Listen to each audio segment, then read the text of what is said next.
Difficile de désigner le plus grand pilote de l'histoire, toutes catégories confondues. Pourtant, il en est un qui aura presque tout gagné partout où il est allé, le grand Mario Andretti. Bonjour à tous et bienvenue dans ce nouveau podcast Un œil dans le rétro, consacré aujourd'hui à la légende Mario Andretti.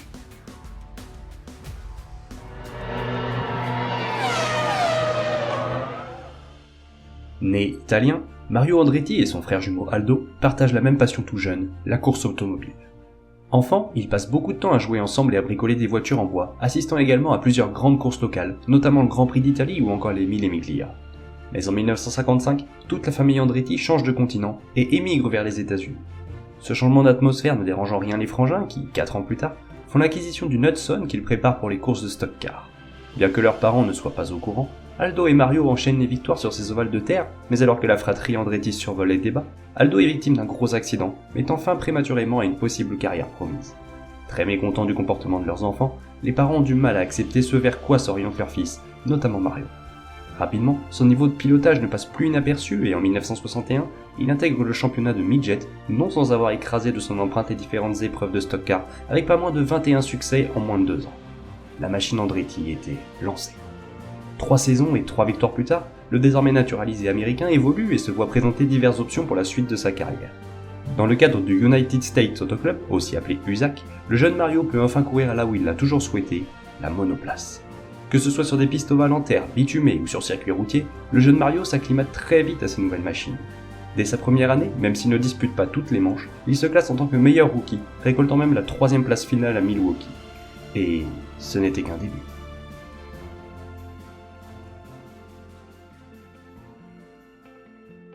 À partir de 1965, l'Américain commence à terroriser le monde entier. Lors de ses premiers 500 miles d'Indianapolis, Mario fait la connaissance du patron et fondateur de Lotus, Colin Chapman, venu spécialement pour voir évoluer son prodige Jim Clark, futur vainqueur de l'épreuve. De cette rencontre découlera une belle amitié, mais surtout, le début d'une grande épopée avec la marque anglaise à la fin des années 60 et 70. 3e de l'Indy 500 mais meilleur rookie, Andretti accumule les coupes et les podiums, si bien qu'à la fin de la saison, les A.J. Foyt Bobby Unser sont battus. Déjà champion de la discipline, le nouveau roi des circuits américains n'entend pas s'arrêter là. Dès 1966, il tente l'aventure NASCAR avec quelques piges mais sans grande réussite, tout comme lors des 24 heures de Daytona ou des 12 heures de Sebring, ses premières vraies courses d'endurance. Mais si ses Chevrolet, Ford, Dodge ou Ferrari ne lui offrent pas les succès escomptés, ses adversaires ne peuvent que constater sa supériorité en USAC, l'ancêtre de l'IndyCar. Le champion sortant doublant la mise cette année-là avec 8 victoires au compteur. 1967 verra le débarquement de Mario sur le vieux continent, notamment lors de la classique mensuelle des 24 heures du Mans. Sur la Ford GT40 numéro 6 partagée avec Lucien Bianchi, Andretti ne connaît pas le même succès que ses compères de la marque à l'Ovaltine. Pourtant, quelques mois plus tôt, le géant automobile lui donnait la voiture pour la gagne lors du Daytona 500, la plus grande épreuve de NASCAR de l'année. Jamais il ne retrouvera la Victory Lane dans cette drôle de catégorie. Ce triomphe totalement inattendu face aux pointures Richard Petty, Bobby Allison ou Kelly Yarborough est suivi quelques semaines plus tard par une nouvelle victoire notable lors de 12 heures de Sebring, accompagnée par Bruce McLaren. 8 nouvelles premières places ont ajouté à son palmarès en 1967, tout acquises en USAC. Cependant, ce gros ratio de succès ne sera pas suffisant pour garder son dû, le redoutable A.J. Foyt le devançant d'un rien à l'issue du championnat et ce, malgré sa seconde pole position consécutive lors des 500 miles d'Indianapolis. De nouveau très rapide en 1968, il renoncera après seulement 2 boucles, la mécanique ruinant ses chances de bien figurer. Cet abandon lui coûtera sûrement une 3e couronne car tout au long de la saison, le duel acharné face à Bobby Unser laisse entrevoir un probable 3e sacre, le tout en dirigeant sa propre structure, le Andretti Racing Team. Finalement, Andretti échoue à seulement 11 petits points de son adversaire après la manche de Phoenix, un écart ridicule. Mais dans le même temps, le grand Mario décide de passer un cap, se sentant sans doute prêt à affronter certains des tout meilleurs sur les plus grands circuits du monde. Il appela donc Chapman, ce dernier lui ayant promis un volant en Formule 1 dès que l'Américain le désirait. C'est chose faite à Monza, sur ses terres natales, mais déjà, un premier hic apparaît. Après les premiers essais, Mario, accompagné par Unser lui aussi débutant chez BRM, s'envole vers les États-Unis la veille de la course pour courir en sprint car. Or, le règlement Formule 1 n'autorise pas la participation à une épreuve 24 heures avant le départ du Grand Prix. Les deux hommes sont donc obligés de suivre la manche italienne depuis les stands, pour le plus grand désarroi de Chapman et d'Andretti.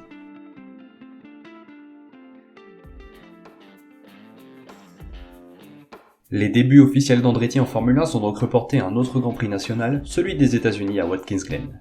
Et dès le début, l'Américain impressionne. Sur une 49B parfaitement réglée, Mario s'offre d'emblée la pole position, un exploit réalisé à seulement 6 reprises depuis 1950. Bien que débordé par Stewart au départ, il parvient à tenir la deuxième place quand son embrayage commence à montrer quelques signes de faiblesse. L'abandon est inévitable. En 1969, l'USAC prime encore sur la Formule 1 et pour cause, le natif italien domine comme jamais. Malgré un contrat à plein temps proposé par Chapman, Andretti décide de privilégier le championnat américain sans pour autant exclure la catégorie reine. Avec 9 victoires en 24 courses, sa troisième couronne s'offre à lui avec comme point d'orgue une magnifique victoire aux 500 miles d'Indianapolis, loin, très loin devant le second Gardner. Cette même année, l'Américain réalise une très belle performance hors des sentiers battus en s'imposant lors de la très difficile et réputée course de côte de Pikes Peak. À l'aise sur ovale, à l'aise sur les chemins escarpés, à l'aise en endurance, que lui reste-t-il à démontrer? La réponse est simple, battre certains des meilleurs hommes dans les machines les plus rapides du monde.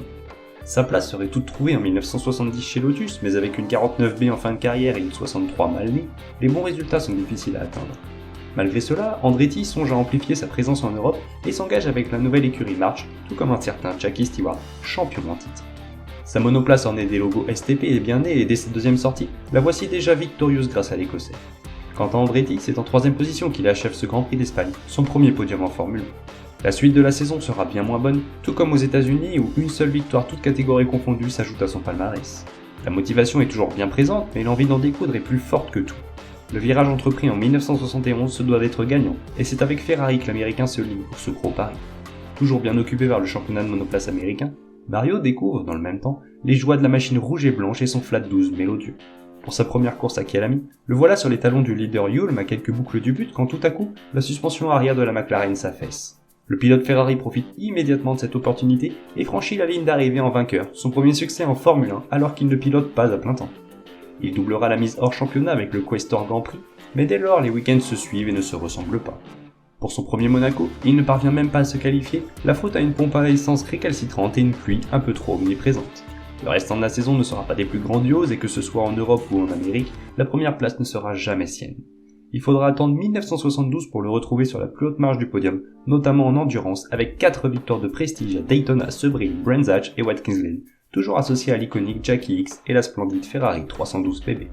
Mais du côté de la Formule 1, sa 312 B2 pourtant très véloce ne fait pas le poids face aux Tyrrell et Lotus. Son aventure avec les Rouges prend logiquement fin à l'issue de cette année-là. Pas plus de lauriers en monoplace américaine malgré d'innombrables changements d'équipe et de personnel. Décision est donc prise de sacrifier l'un des deux championnats pour se concentrer uniquement sur le plus important. Et c'est vers les États-Unis que se penche Andretti, mais là encore, le niveau de la concurrence est élevé et avec une seule victoire, il ne s'adjuge que la 5ème place au championnat final du championnat sur bitume en 1973. De plus, Mario, toujours en quête de nouveaux challenges, s'engage en Formule 5000 nord-américain, discipline dans laquelle il terminera second en 1973, mais aussi en 1974.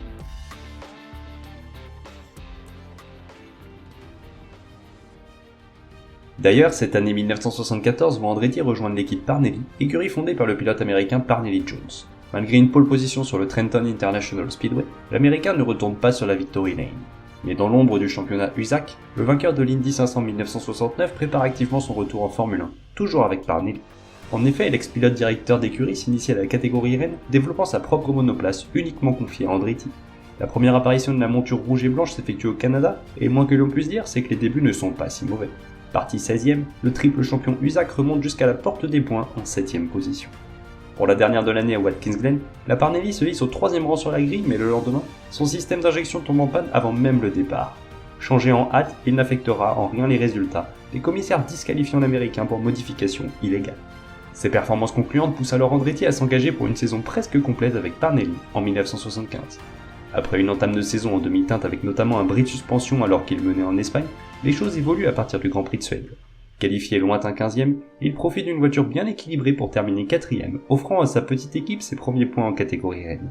Il récidivera un mois plus tard au Castellet, achevant sa course une place plus bas dans le classement. Cependant, sa fin de campagne sera des plus compliquées et le manque d'argent pèse dans le développement de la voiture. Après seulement 2 rendez-vous en 1976, Parnelli cesse ses activités en Formule 1, aux grandes dames d'Andretti. Mais pour l'américain, rien n'est perdu. Une solution existe encore et elle s'appelle Lotus. C'est donc dans l'écurie de Colin Chapman que le Grand Mario fait son retour, sans illusion cette fois-ci. La 77 est loin de ses rivales de chez McLaren ou Ferrari, mais tout espoir est permis. D'autant plus que, dans le plus grand secret, Lotus développe un nouveau concept innovant prévu pour 1977. Si la monture noire et or n'est pas la plus rapide, Andretti sait comment la régler pour en tirer le maximum. Ainsi, il décrochera la 2ème place sur la grille en Suède avant de prendre le commandement de l'épreuve par le biais d'un départ vol. Retrouvant les points en France, il monte sur son premier podium en 5 ans sur le tracé de Zandvoort. De nouveau 3ème au Canada, il termine la saison en beauté lors de l'incroyable Grand Prix du Japon à Fuji. Après s'être octroyé la pole position avec panache, il évite toutes les embûches de la météo pour s'adjuger un second succès en Formule 1 au terme d'une course épique. Fort d'une victoire bien méritée, Andretti sait que son heure peut venir l'année suivante, lui qui désormais se consacre presque uniquement à la catégorie reine. La raison, la nouvelle Lotus 78 et son inédit effet de sol. Travaillant d'arrache-pied sur cette monoplace durant la saison 1976, l'Américain connaît d'ores et déjà le potentiel de la bête, mais la concurrence reste rude. Star de la première manche en Argentine, la 78 ne voit pas les débuts espérés par son équipe. Pire, c'est l'écurie débutante Wolf qui mène la danse avec le Sud-Africain Scheckter pour le plus grand étonnement de Ferrari, McLaren et bien sûr Lotus. Mais Chapman a foi en sa nouvelle création et sait que tôt ou tard, les résultats arriveront. La délivrance arrivera sur le tracé urbain de Long Beach. Longtemps bloqué derrière le Sud-Africain, Andretti saisit sa chance à quelques tours du but pour s'imposer, remportant au passage le premier succès d'une voiture à effet de sol, qui plus est, dans son pays d'adoption. Sur sa lancée, l'Américain accroche une deuxième victoire en Espagne avant de prendre la pole en Belgique, en Suède, puis en France. Cependant, la monoplace noire et or n'est pas la plus fiable. Après un bête accrochage en Belgique, Mario Andretti retrouve la plus haute marge du podium sur le circuit de Dijon-Prenois dans le dernier tour de course, mais par la suite, les choses se compliquent. Peu fiable, la 78 prive ses pilotes de nombreuses belles opportunités de bien figurer, notamment pour l'Américain, victime de 4 casses moteurs en deuxième partie de saison. Malgré un nouveau triomphe à Monza, la lutte pour le championnat tourne au duel entre Lauda et Scheckter. Mais comme en 1976, en coulisses, on s'active chez Lotus. Le concept de la voiture à effet de sol est plus qu'efficace, mais les nombreux problèmes de fiabilité coûtent de trop nombreux points à l'écurie anglaise. Chapman planche donc sur une évolution de sa 78 encore plus redoutable, la fameuse Lotus 79.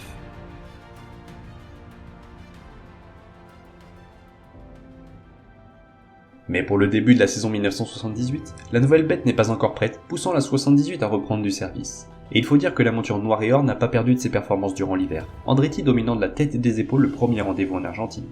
Mais lors des 4 meetings suivants, la concurrence refait surface, d'autant plus qu'avec 2 podiums en 5 Grands Prix, les rêves de couronne mondiale semblent quelque peu altérés. Ce n'est qu'à Zolder que la roue tourne enfin en faveur de l'Américain. Avec la toute nouvelle Lotus 79, Chapman espère écraser la discipline et faire de son poulain le prochain champion du monde. Pour avancer cela, il compte notamment sur les résultats plus que probants de sa nouvelle création en piste et en soufflerie, menée en grande partie par Andretti. Le talent de mise au point de l'Américain sera plus que bénéfique pour l'écurie anglaise en cette saison 1978. Pour sa première sortie officielle, la 79 colle presque 8 dixièmes à toutes les autres monoplaces et en course, personne ne pourra jamais l'inquiéter. À Jarama, la sanction est la même pour toutes les autres voitures. Pole, meilleur tour et victoire du Grand Mario, de nouveau devant son équipier Peterson, fraîchement doté de la Lotus révolutionnaire. Mais en Suède, grande nouveauté, Brabham présente sa BT46B et son étonnant ventilateur arrière. Dès lors, Chapman prend peur devant cette machine si spéciale. Pourtant, c'est bien son pilote numéro 1 qui réalise la pole, bien aidé par le ralentissement volontaire des deux Brabham. Le lendemain, la machine rouge de Lauda vole littéralement et même si Andretti se voit contraint de renoncer sur souci moteur, il n'aurait pas pu empêcher le triomphe de l'Autrichien. Mais rapidement, de nombreuses voix s'élèvent contre cette monoplace jugée illégale par beaucoup. Elle finira par ne plus être autorisée au départ d'un Grand Prix, pour le plus grand soulagement d'un Chapman particulièrement inquiet de ses performances. À partir de ce moment-là, les Lotus évoluent seuls au monde. Vainqueur en France puis en Allemagne et aux Pays-Bas, l'Américain doit faire face à son seul et unique adversaire, son équipier Peterson. Bien qu'ayant le statut de numéro 2, le Suédois profite bien des pépins mécaniques auxquels est confronté Andretti à Brenzach ou sur l'Österreichring. Mais le fruit du travail des deux hommes s'avère plus que payant. En quittant Zandvoort, Chapman voit son écurie auréolée d'une 7ème étoile. Il ne reste plus qu'à décerner le titre de champion pilote. En arrivant à Monza, les équipiers Lotus sont séparés par 12 petits points, à l'avantage de Mario, mais le destin en décidera autrement. Sur le très rapide tracé italien, le départ est souvent critique. 1978 n'y fit pas exception. Au milieu du paquet, les voitures s'accrochent et se percutent. Le malheureux Peterson est pris dans cet incident. Il en sortira fortement injurié. L'épreuve est bien entendu arrêtée, mais un second départ est donné quelques instants plus tard. Pour éviter la cohue du premier virage, Andretti et Villeneuve n'hésitent pas à s'élancer avant le signal pour éviter tout grabuge. Cela leur vaudra 1 minute de pénalité à l'arrivée, et malgré sa bonne course face à Villeneuve et son passage en premier sous le drapeau à damier, l'Américain n'est classé que 6ème. Mais plus que la pénalité, c'est l'accident du départ qui fait parler. Dans un état grave, Peterson ne pourra sans doute pas reprendre le volant pour se battre pour la couronne, faisant d'Andretti le probable champion 1978. Mais c'est le lendemain que tout bascule. Opéré en hâte à Milan, le Suédois ne survivra pas à une embolie subite. Cette nouvelle choque le monde de la Formule 1 et surtout Mario et Chapman. Cette fois c'est sûr, l'Américain est bien champion, mais le cœur n'y est clairement pas. Cette tragédie finira par le suivre tout le long de sa carrière. Certes, le titre est scellé entre ses mains, mais jamais Mario n'aurait souhaité l'emporter de cette façon. Si la pole lui revient pour l'avant-dernière manche de la saison en Watkins Glen, il n'inscrit finalement aucun point supplémentaire. Une fois la campagne 1978 terminée, l'écurie Lotus s'attend à un retour de la concurrence avec le développement des nouvelles voitures à effet de sol. La 79 reste tout d'abord de la partie, mais rapidement, c'est la Ferrari 312 T4 qui sort son épingle du jeu. Après la sortie ratée de la 80 ne couvrant que 3 courses, l'équipe anglaise ressort sa 79 désormais dépassée. Sur les 10 derniers rendez-vous de 1979, Andretti renonce à 9 reprises, ne finissant dans le top 3 qu'une seule fois, à Jarama. Ce sera même pire en 1980. Avec une Lotus 81 des plus médiocres, l'Américain n'inscrit qu'un seul petit point lors du tout dernier meeting, à Las Vegas. Dans une écurie incapable de se battre pour les avant-postes, le champion 1978 décide alors de retourner en Italie, non pas chez Ferrari, mais chez Alfa Romeo. Hélas, le choix n'est pas le plus judicieux. 4ème d'emblée à Long Beach, il ne retrouvera jamais le chemin des points. Cette fois, c'est la saison de trop. L'Américain se retire tout bonnement de la Formule 1 sans pour autant annoncer sa retraite sportive et pour cause, à 41 ans, le grand Mario estime qu'il a encore beaucoup de choses à prouver, notamment aux États-Unis. Il y fait notamment une apparition très remarquée lors des 500 miles d'Indianapolis, achevant la classique américaine en seconde place avant de récupérer la victoire sur tapis vert, avant que le classement ne soit finalement rétabli quelques mois plus tard, en faveur de Bobby Unser.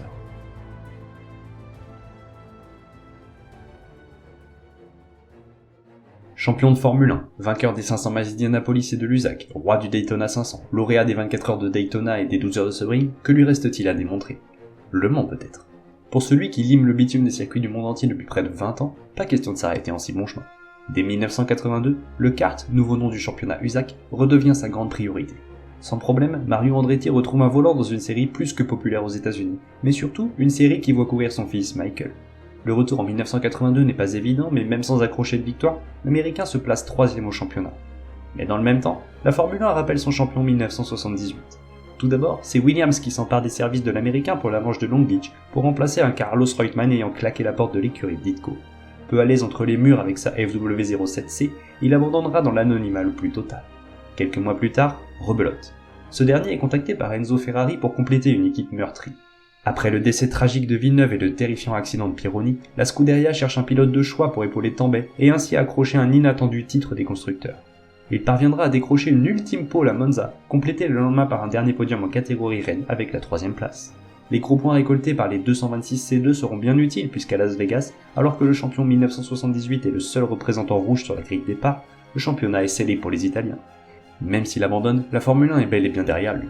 S'il y a une chose que Mario Andretti recherche après tout, c'est étoffer encore un peu plus son déjà bien rempli palmarès. Si le kart reste son objectif principal, les 24 heures du Mans l'intéressent toujours autant.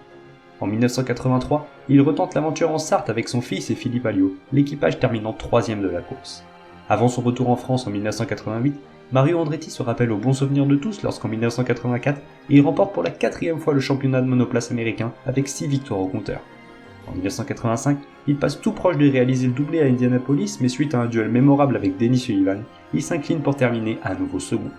L'année suivante, lors de la manche de Portland, son fils domine la course juste devant lui. Mais dans la dernière accélération vers la ligne d'arrivée, c'est la panne d'essence et sous le drapeau à Danny, c'est bien Mario qui passe en tête, juste devant Michael. Jusqu'en 1994, le champion 1978 risqua sa vie sur les ovales et autres grands tracés américains, sans pour autant décrocher de nouvelles couronnes. Il sera même associé à Michael à partir de 1989 chez Newman Haas Racing, avant de voir sa progéniture rejoindre la Formule 1 chez McLaren pour un résultat relativement décevant, n'amassant qu'un seul podium en 13 grands prix aux côtés de Senna. Ces mêmes Andretti père et fils seront rejoints par le neveu John lors des 24 heures du Mans 1988 sur une Porsche 962C, les voyant alors terminer 6ème de la classique Mansell. À 54 ans, le grand Mario annonce sa retraite de pilote à plein temps, mais même si sa grande carrière est derrière lui, Andretti ne songe pas à arrêter le pilotage pour autant, et en 1995, le revoici au départ des 24 heures du Mans. Sa dernière tentative en 1988 ne fut pas vraiment couronnée de succès. 7 ans plus tard, c'est sur un prototype Courage que l'Américain cherche à s'imposer en Sarthe. Jamais il ne sera passé aussi près de son souhait, échouant en seconde place un tour derrière l'étonnante McLaren F1 GTR. Après 2 autres essais en 96 et 97, Mario décide de raccrocher définitivement, enfin, presque. En 2000, le team officiel Panoz contacte le grand champion américain pour les 24 heures du Mans. À 60 ans, Mario se lance dans cet ultime défi au volant de l'une de ses voitures les plus monstrueuses. Malgré quelques petits pépins, la Batmobile rouge croise l'arrivée en 15ème place au général, la dernière arrivée pour Andretti.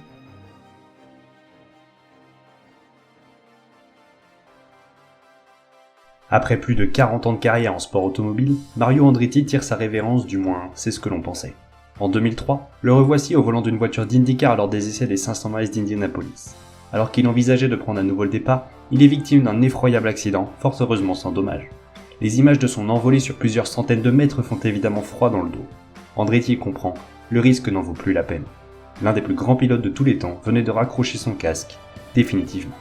Avec 12 victoires en Formule 1, 52 en monoplace américaine, le Daytona 500, les 500 miles d'Indianapolis, le championnat du monde de Formule 1, celui d'USAC Kart à 4 reprises, Sebring, Daytona ou encore la course de côte de Pikes Peak, son palmarès est sûrement le plus complet de tous les pilotes à ce jour.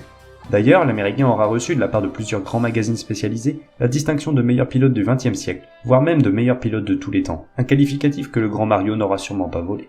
C'est d'ailleurs à ce jour le seul à avoir remporté au moins une épreuve sur 4 décennies consécutives, preuve d'une longévité exceptionnelle. Même s'il se fait plus discret aujourd'hui, Mario Andretti reste un personnage iconique des sports motorisés, portant toujours fièrement son nom en IndyCar en tant qu'équipe tout en prenant très souvent le volant de la biplace juste avant l'agitation du drapeau vert. Les récentes sorties de son petit-fils Marco et les ambitieux projets de son fils Michael n'ont fait que résonner encore un peu plus ce nom, synonyme de légende.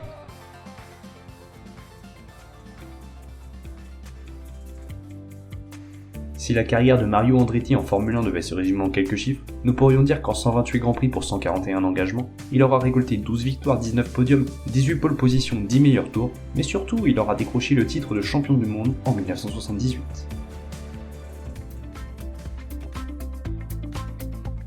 Pour en savoir davantage sur toute l'histoire de la Formule 1, rendez-vous sur le site internet Un œil dans le rétro 1.wixsite.com/un œil dans le rétro, sur les pages Facebook et Instagram, et quant à moi je vous dis à très vite pour un nouveau coup d'œil dans le rétro.